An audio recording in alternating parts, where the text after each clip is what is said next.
പ്രിയമുള്ള സുഹൃത്തുക്കളെ, എല്ലാവർക്കും നമസ്കാരം. ഇൻഫോ മീഡിയ വ്ലോഗിൻ്റെ വളരെ പ്രധാനപ്പെട്ട ഒരു അറിയിപ്പിലേക്ക് സ്വാഗതം. നമ്മുടെ ക്ഷേമ പെൻഷൻ അനുവദിച്ചിരിക്കുകയാണ്. ഇത് സംബന്ധിച്ച് 27-ാം തീയതി തുക വാങ്ങാൻ പോകുന്ന ആളുകളൊക്കെ ഒന്ന് പ്രത്യേകം ശ്രദ്ധിക്കുക. 27-ാം തീയതി തുക ആരുടെയും ബാങ്ക് അക്കൗണ്ടുകളിലേക്ക് എത്തില്ല. വളരെയധികം ആളുകൾക്ക് പ്രാധാന്യം അറിയിക്കുന്ന ഒരു അറിയിപ്പാണ് ഇന്നത്തെ വീഡിയോയിലൂടെ ഷെയർ ചെയ്തിരുന്നത്. അപ്പോൾ എല്ലാവരും വീഡിയോ പൂർണ്ണമായും തന്നെ കാണുക, വീഡിയോ ലൈക്ക് ചെയ്യുക. ചാനൽ ആദ്യമായിട്ട് കാണുന്ന സുഹൃത്തുക്കൾ തീർച്ചയായിട്ടും നമ്മുടെ ചാനലൊന്ന് സബ്സ്ക്രൈബ് ചെയ്ത് വെക്കുക. നമുക്കറിയാം, സാമൂഹ്യ സുരക്ഷാ ക്ഷേമ പെൻഷൻ്റെ വിതരണം അത് വളരെ പ്രധാനപ്പെട്ട ഒന്നാണ്. ഇപ്പോൾ തന്നെ തുകയുടെ വർധനവ് തത്വത്തിൽ ആയിരിക്കുന്നു എന്നുള്ള റിപ്പോർട്ടുകൾ തന്നെയാണ് ഈ ഒരു മണിക്കൂറുകളിലും ഈ ഒരു ദിവസങ്ങളിലുമൊക്കെ നമുക്ക് ലഭിച്ചു പോരുന്നത്. പ്രത്യേകിച്ച് ഈ ഒരു തുക ഇപ്പോൾ വരുന്ന സമയങ്ങളിൽ വർദ്ധിപ്പിക്കും. ഏകദേശം 200 രൂപയുടെ വർധനവ് ഇപ്പോൾ ഉണ്ടായിരിക്കുന്ന ഒരു സാഹചര്യത്തിലേക്കാണ് എത്തുന്നത്. കാരണം ക്ഷേമ പെൻഷൻ തുക 200 രൂപ ഇപ്പോൾ തന്നെ വർദ്ധിപ്പിക്കാനുള്ള നടപടി സർക്കാരിൻ്റെ തലത്തിൽ നടപടി ആരംഭിച്ചിട്ടുണ്ട്. ഇതുകൂടാതെ തന്നെയാണ് ഇപ്പോൾ ക്ഷേമ പെൻഷൻ കുടിശ്ശിക ഒരു ഗഡുവും കൂടിയുണ്ട്. അതിൻ്റെ വിതരണമൊക്കെ ഉടനെ തന്നെ ഉണ്ടാകണം എന്നുള്ള രീതിയിലുള്ള റിപ്പോർട്ടുകൾ വരുന്നുണ്ട്. മാത്രവുമല്ല, ഈ ഒരു ഒക്ടോബർ മാസത്തിലെ ക്ഷേമ പെൻഷൻ തുകയുടെ വിതരണം ഇപ്പോൾ സംസ്ഥാന ധനകാര്യ വകുപ്പ് മന്ത്രി തന്നെ അദ്ദേഹത്തിൻ്റെ ഫേസ്ബുക്ക് പേജ് വഴി അറിയിച്ചിരിക്കുകയാണ്. ഇതിനുവേണ്ടി ഇപ്പോൾ തുക അനുവദിച്ചിരിക്കുന്നു. ഈ വരുന്ന 27-ാം തീയതി മുതൽ ക്ഷേമ പെൻഷൻ തുക ലഭിക്കുമെന്നാണ് സംസ്ഥാനത്തെ ധനകാര്യമന്ത്രിയായിട്ടുള്ള KN ബാലഗോപാൽ അറിയിച്ചിരിക്കുന്നത്. പക്ഷേ അന്നത്തെ ദിവസം തന്നെ ക്ഷേമ പെൻഷൻ ചോദിച്ചുകൊണ്ട് ആരും ചെല്ലേണ്ട ആവശ്യമില്ല. അന്ന് തന്നെ തുക കിട്ടത്തില്ല.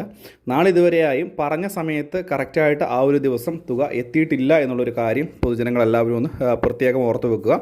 ക്ഷേമ പെൻഷൻ തുക 27-ാം തീയതി വിതരണം ചെയ്താൽ ഒരുപക്ഷെ ലഭിക്കുക നിങ്ങൾക്ക് 29-ാം തീയതിയോടുകൂടിയോ അല്ലെങ്കിൽ 28-ാം തീയതി രാത്രിയോടുകൂടിയോ മാത്രമായിരിക്കും. സാധാരണ രീതിയിൽ ഉണ്ടാകുന്ന നടപടിക്രമങ്ങൾ തുക വിതരണം ചെയ്യുന്നതിന് മുമ്പായിട്ടുള്ള സാധാരണഗതിയിൽ പറയുകയാണ് എന്നുണ്ടെങ്കിൽ ജനങ്ങളെ കൂടുതലായിട്ടൊന്ന് അറിയിച്ച തുക ഞങ്ങൾ കറക്റ്റായിട്ട് പ്രഖ്യാപിച്ചിരിക്കുന്നു, വിതരണം ചെയ്യും എന്നുള്ള കാര്യങ്ങൾ നേരത്തെ ഒന്ന് ജനങ്ങളിലേക്ക് അറിയിച്ചു എന്നുള്ളത് മാത്രമേ ഉള്ളൂ. നേരത്തെയൊക്കെ 1-2 ദിവസം മുമ്പ് മാത്രമേ ഈ ഒരു നടപടി സ്വീകരിക്കുകയുള്ളായിരുന്നു, ഒരു മെസ്സേജ് അയക്കുകയുള്ളായിരുന്നു, ഫേസ്ബുക്ക് വഴിയൊക്കെ അറിയിക്കുകയുള്ളായിരുന്നു. ഇപ്പോൾ ഒരാഴ്ച മുമ്പ്, അതായത് 2-3 അല്ലെങ്കിൽ 4 ദിവസം വരെ മുമ്പേ ഇപ്പോൾ നടപടിക്രമങ്ങൾ അറിയിച്ചിരിക്കുകയാണ്. തുകയുടെ വിതരണം ഇന്ന ദിവസം ഉണ്ട് എന്നുള്ളൊരു കാര്യം. യാതൊരു രീതിയിലും ആ ഒരു ദിവസത്തിൽ തുക പ്രതീക്ഷിച്ച് പോകണ്ട എന്നുള്ള കാര്യം കൂടെ ഓർക്കുക. 27-ാം തീയതി വിതരണം ചെയ്യുമെന്ന് പറഞ്ഞെങ്കിലും 28-29 ആയിട്ട് തുക പ്രതീക്ഷിച്ചാൽ മതി. മാത്രവുമല്ല, മറ്റൊരു കാര്യം കൂടി, മറ്റ് എന്തെങ്കിലും പെൻഷൻ ആനുകൂല്യങ്ങൾ, ക്ഷേമനിധി പെൻഷനോ മറ്റെന്തെങ്കിലും പെൻഷനൊക്കെ വാങ്ങുന്നുള്ള ആളുകൾക്ക് 600 രൂപ പെൻഷൻ എന്നുള്ളത് അത് കൂടുതൽ കർശനമായിട്ട് കൊണ്ടുപോകാനുള്ള നടപടികൾ ഉണ്ടാകുന്നു എന്നുള്ള സൂചനകളാണ് വരുന്നത്.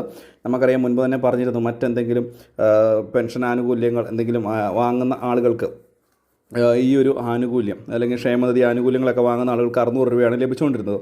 അത് ആ ഒരു നടപടി കൂടുതൽ ശക്തമാക്കി മുന്നോട്ട് കൊണ്ടുപോകും എന്നുള്ള റിപ്പോർട്ടുകൾ ഇപ്പോൾ വരികയാണ്. നമുക്കറിയാം, ക്ഷേമ പെൻഷൻ എന്ന് പറയുന്നത് കേരളത്തിലെ ഏറ്റവും വലിയ ഒരു ബൃഹത്തായ ഒരു പദ്ധതിയാണ്. അതിൽ ഉൾപ്പെട്ടിട്ടുള്ള മറ്റ് പെൻഷൻ വാങ്ങുന്ന ആളുകൾക്ക് ഇത് ബാധകമാകും എന്നുള്ളൊരു കാര്യമൊന്ന് പ്രത്യേകം മനസ്സിലാക്കി വെക്കുക. വളരെ പ്രധാനപ്പെട്ട അറിയിപ്പാണ്. സംശയമുള്ളവർ വീഡിയോയ്ക്ക് താഴെ കമൻറ്റ് ബോക്സിൽ ചോദിക്കാം. മറ്റൊരു വീഡിയോയുമായി വീണ്ടും കാണാം. Bye friends.